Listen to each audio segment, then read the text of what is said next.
آم کے ساتھ گندم کی روٹی کھانے سے قبض کا خاتمہ ہو جاتا ہے۔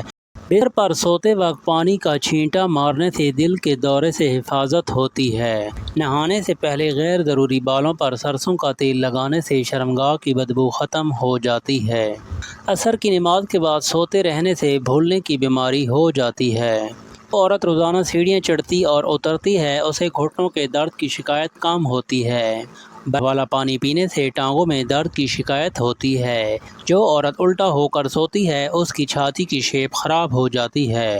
چاندنی کی پائل پہننے سے یورک ایسڈ کافی حد تک کنٹرول ہو جاتا ہے۔ اندھیرے میں نہانے کی عادت کو اپنا لیا جائے تو ہمارا ڈر ختم ہو جاتا ہے۔ گھر کے فرش پر نمک کے پانی کا پونچھا لگانے سے مکھیاں نہیں آتی۔ بس میں سفر کرتے وقت چپل اتارنے سے ٹانگوں میں درد کے مسائل کا سامنا کرنا پڑتا ہے۔ بیوی کی عمر شوہر سے زیادہ ہو تو ہم بستری سے پہلے 1 چمچ شہد کا کھا لیا جائے۔ گھر میں بہت جلد صفائی ہو جائے وہ گھر آباد رہتا ہے۔ لیموں کے چھلکے ابال کر اس پانی سے منہ دھونے سے چھائیوں کا خاتمہ ہو جاتا ہے۔ خسخاس کی چائے پینے سے قوت با میں اضافہ ہوتا ہے۔ جس عورت کی شہوت بہت زیادہ ہوتی ہے اسے اپنے بالوں میں کنگھا کرنا چاہیے۔ دن کے وقت پانی کم استعمال کرنے سے رنگ سانولا ہو جاتا ہے۔ مرغی کا گوشت کھانے سے ماہواری جلدی آ جاتی ہے۔ نہار منہ انجیر کھانے سے گھٹنوں میں طاقت آتی ہے، جوڑ بھی مضبوط ہوتے ہیں۔ رات کو وضو کر کے سویا کرو، ایسا کرنے سے برکت ہوتی ہے، رزق میں اضافہ ہوتا ہے۔ زیادہ نمک استعمال کرنے سے ہڈیاں کمزور ہو جاتی ہیں۔ چیونگم چبانے سے آپ کے دماغ کی رگیں کمزور ہو جاتی ہیں۔ چیونگم چبانے سے آپ کے دماغ کی رگیں کمزور ہو جاتی ہیں۔ عمر بڑھتی جا رہی ہے، جوڑ کمزور ہوتے جا رہے ہیں تو رات کو سوتے وقت چند دانے بادام بھگو کر صبح نہار منہ چھلکا اتار کر کھا لو، عمر جو بھی ہو جوڑ مضبوط ہوں گے۔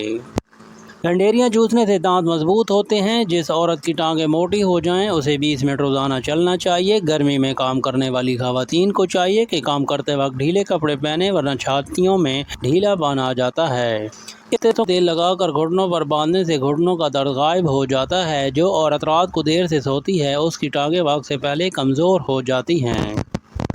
لیچی کا پھل کھانے سے چھاتی صاف ہو جاتی ہے۔ اگر خارش سے بچنا ہے تو بڑے گوشت سے پرہیز کرنا چاہیے۔ اگر بدن سے بدبو آتی ہے تو پانی میں پھٹکڑی شامل کر کے غسل کریں۔ جلیبی دودھ کے ساتھ کھانے سے جسم کا درد ختم ہو جاتا ہے۔ چہرے پر پیاز کا عرق لگانے سے چہرے کی داغ ختم ہو جاتے ہیں۔ پیٹ کی گیس دور کرنے کے لیے سوکھا پودینہ کھاؤ۔ سونف والا پانی پینے سے معدے کی گرمی سے جان چھوٹ جاتی ہے۔ پھل زیادہ استعمال کرنے سے انسان ڈپریشن کے مرض سے بچا رہتا ہے۔ کیلا کھانے سے قوت با میں اضافہ ہوتا ہے۔ ایک ہی سانس میں پانی پینے سے معدے میں زخم ہو جاتے ہیں۔ روٹی کھانے کے بعد تھوڑا سا میٹھا ضرور کھائیں۔ نیند کی کمی کا شکار خواتین سے زیادہ ہم بستری کرنی چاہیے۔ ہر قسم کی برائی سے بچنا چاہتے ہو تو 5 وقت کی نماز قائم کرو۔ کھانا کھانے کے بعد 4 دانے کشمش کھانے سے ذہنی دباؤ میں کافی حد تک کمی آ جاتی ہے۔ جن خواتین کو لیکوریا کا مرض ہو انہیں چاہیے کہ روزانہ 1 مٹھی بھنے ہوئے چنے کھائیں۔ جو خواتین خالی پیٹ ہم بستری کرتی ہیں ان کے حمل کے چانسز بڑھ جاتے ہیں۔ جن کو گرمیوں میں گرمی زیادہ لگتی ہے اور دانے نکلتے ہیں ان کو آلو بخارے کا جوس پینا چاہیے۔